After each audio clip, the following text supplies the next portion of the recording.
I don't know. Tim Walz is out there talking again. You say you could fight any Trump supporter? Yeah, he says he kicked their and they're scared of him because he could fix a truck. Like they're threatened by his masculinity. I know how to fix a truck. That's what he said. I'm like, do you? I bet you don't. The lady doth protest too much. I bet you don't. I fear. I bet if I bring a broken truck to you and a bag of tools. Your Joe Rogan's sharp critique of Tim Walz painted him as the very definition of mediocrity. From Walz's constant hesitation and uninspired speeches to his staged photo opportunities and forced tough guy act, Rogan dismantled the carefully crafted image Walz had built. Instead of being viewed as a bold and decisive leader, Walz came across like a substitute teacher struggling to take attendance while the classroom burns around him. Rogan didn't stop at a simple critique. He masterfully exposed the deeper political insignificance that Walz had worked so hard to hide, leaving audiences both entertained and astounded. He believes a lot of wild things. One of them is transgender surgery for people who are under 13. So for those out there who are wondering, aren't there something else you could be doing or doesn't seem to impact you in your life? This is what it means to show empathy. This is what it means to be welcoming. He changed the Minnesota state flag to make it look like a Somali flag. You ever seen that? But our current flag is problematic. I think we all know that. We've evolved into a more diverse state, and I think it's more reflective. When Joe Rogan went after Tim Walz, it was like shining a spotlight on every flaw at once. Suddenly, every questionable decision, awkward gesture, and over-the-top political pose was on full display. Walsh's goal, to seem like the calm, responsible figure in the room, crumbled under Rogan's scrutiny. The politician behind the Midwest dad persona was revealed to be about as inspiring as a frozen TV dinner. That Tim Walz cocksucker, if that guy got into power, like if Kamala died and Tim Walz, Tampon Tim, was our president, you know how crazy this country would be? That weirdo who puts tampons in the boys' room, and what about our joy? Like he's a complete pathological liar. Like a complete liar. Lied about being in Tiananmen Square. Lied about being a fucking head coach of a football team. If you enjoyed this video, don't forget to hit the bell icon and subscribe to the channel. Walz often leans on his background as a coach, teacher, and military veteran as if that automatically makes him unbeatable. But Rogan wasn't buying into the hype. He called out the idea that Walz's experience in the classroom somehow qualified him to guide an entire state through crisis. Just because someone can name Nebraska's capital doesn't mean they can manage a financial emergency. Leading millions of people during a catastrophe isn't the same as leading a football team. Walz's most notable accomplishment in that arena appears to be urging a group of teenagers to hustle up, which hardly translates into governing a state. Well, there's more than one thing, too, right? He said he was a head coach.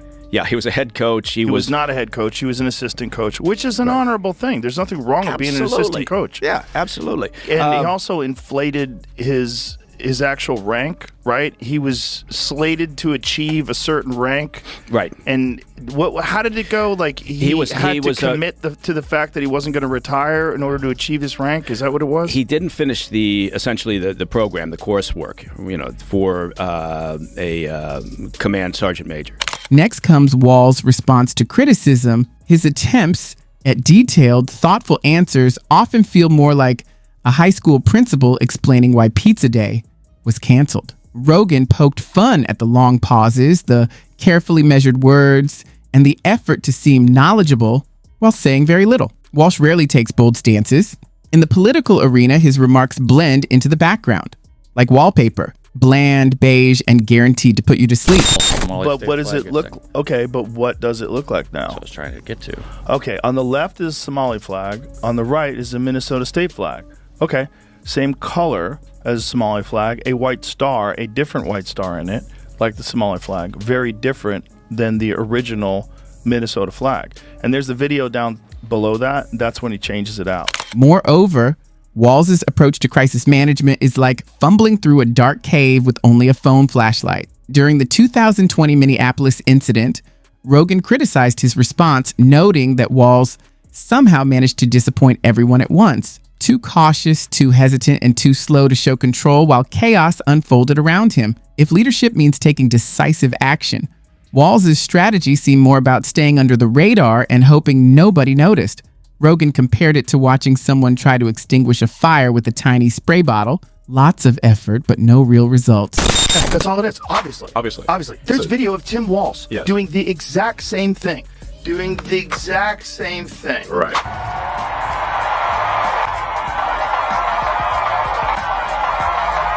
Exact same thing. And he said, of course, it's a Nazi salute. He said that. Having them trying to debate that President Musk gave a Nazi salute. Of course he did.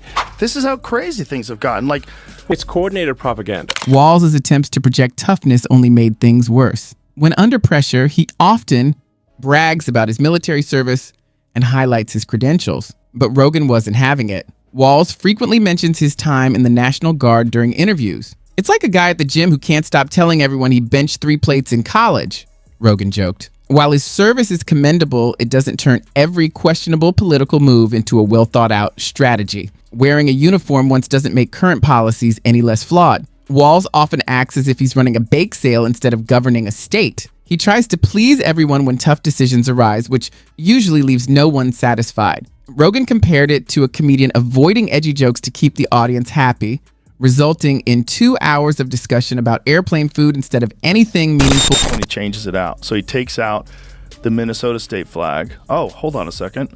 Wait a minute. Turn the volume up, please. So you hear him say that? All right, ready. Whoa, wait a minute.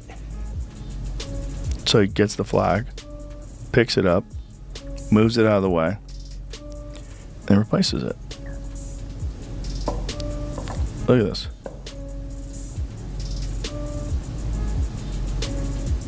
There, that's better. Is it? Why is that better? I don't know. Why do you care what the flag looks like, first of all? And why do you get to change the flag? How crazy is that the governor gets to change the flag?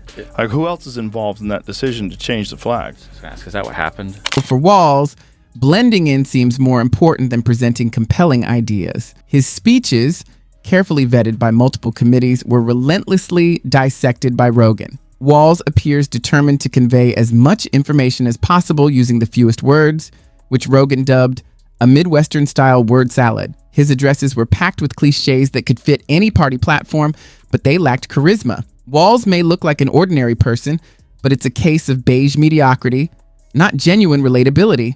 Walz's policies follow the same pattern. Rogan criticized his handling of Minnesota's economy, noting that his bold proposals often end up as incomplete experiments. Though Walz talks a lot about fairness and balance, the results frequently resemble poorly executed science projects, well-intentioned in theory but messy in practice. Motherfuckers get in charge one more time. I mean, they were talking about cracking down on hate speech online.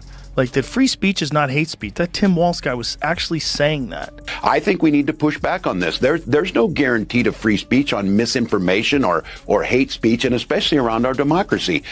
Hate speech. Free speech does not include hate speech.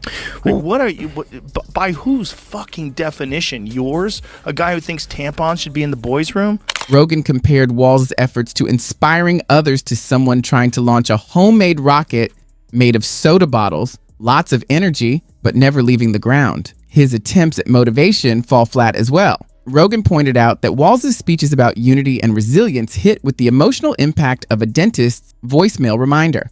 After one of his addresses, the audience isn't energized, they just feel sleepy. You could put an entire airplane to sleep without turbulence if you piped one of Walz's press conferences into the cabin, Rogan joked. He also criticized Walz's efforts to project authority, noting that he constantly comes across as forced. Confidence seems absent, replaced by a visible effort to appear self-assured. By lunchtime, Rogan noted, even a classroom full of students would realize they could outsmart a substitute teacher who insists on commanding respect from day one. Where they decided that J.D. Vance was weird. Yeah. Remember that one? And then they just weirds everywhere. Weird. Oh, you don't want a weird guy. Meanwhile, you have fucking Tim Walz is your VP. Weird. You don't think that guy's weird? Super weird. He's weird in every way. Yeah. The way he walks, the way he waves his hands. Yeah, he reminds me of the clown emoji. He's a bizarre guy. He's a strange dude. I just don't understand why they made that choice. Yeah, it gives the creeps. I just don't understand why they made that choice. There's a lot of other people that are qualified. I don't know why. I read that Kamala Harris made that decision when she was sleep deprived, which is kind of hilarious that Yeah. she said that. So she's kind of admitting she kind of fucked. Perhaps the most entertaining part of Walz's performance is his effort to appear both relatable and intelligent. He tries to come across as a down-to-earth Midwesterner while also presenting himself as a capable leader. Rogan, however, cut through the act. Walz is neither. Using endless focus group language makes him distant and constantly justifying. Delayed decisions undermines any claim to intelligence. At times, Walz is simply forgettable and irritating. Rogan dismantled him with precision, delivering a critique that left Walz scorched and thoroughly exposed by the end. One key target was Walz's habit of dodging responsibility as if it were a sport. Instead of admitting mistakes, he blames complicated circumstances or shifting events, much like a child making excuses to skip school. Mercury was in retrograde, the pencil broke, or the dog ate my homework, Rogan joked. Ultimately, Rogan emphasized true leadership requires taking responsibility rather than offering excuses. Walz's failure to do so time and again reveals the gap between the image he tries to project and the reality of his capabilities. Because everything that we called misinformation just a few years ago, it's on the front page of the New York Times now that we were lied to. You can't say that you have one rule for Facebook and you have a different rule for Twitter. There has to be a responsibility that is placed on these social media sites to understand their power. The New York Times just printed a thing. Turns out we were lied to. They are directly speaking to millions and millions of people without any level of oversight or regulation. And that has to stop. Yeah, you lied to us. Yeah. You were a part of it. Walz soon became preoccupied with appearances. Rogan mocked him for prioritizing attention over action. Despite clearly arriving at press conferences with notes handed to him by staffers, Walz consistently tries to present himself as a conscientious leader. Rogan pointed out that he has perfected the art of looking busy while accomplishing very little, like an office worker endlessly carrying a clipboard and drafting generic statements on unity that read like fortune cookie advice. When compared to Trump's late-night tweets or Biden's awkward attempts at relatability, Walz comes across more like a background actor in a political drama that no one is eager to watch. What do you think about Walz's descriptions of his military career? Because there's some issues there that people have. I don't know if he flat out ever said that he served in Afghanistan, but he certainly didn't dissuade people from saying that he was, when they were saying he didn't correct them. Right. There was things. He didn't, and he didn't. Rogan also criticized Walz's weak attempts to capture national attention. Each time he steps onto the stage, he seems smaller, more like an undercard fighter punching at shadows than the heavyweight he wants to be. Watching someone bring potato salad to a 5-star restaurant is like watching Walz try to impress the national audience, Rogan joked. What might work back home only highlights contradictions on the bigger stage, leaving no one impressed. Walz projects an image of stability, reliability, and pragmatism, yet his policies often wobble like a table with one uneven leg. His demeanor doesn't help. He frequently wears a half smile, half scowl, as if he's just noticed he left the garage door open, but isn't ready to admit it. Rogan suggested that Walz could announce bad news the same way he once raised funds with a bake sale. Light, harmless, and hardly leadership. In truth, leading a state is far more complex than serving a community event. Governing isn't about pleasing everyone, it's about responsibility. Look at this.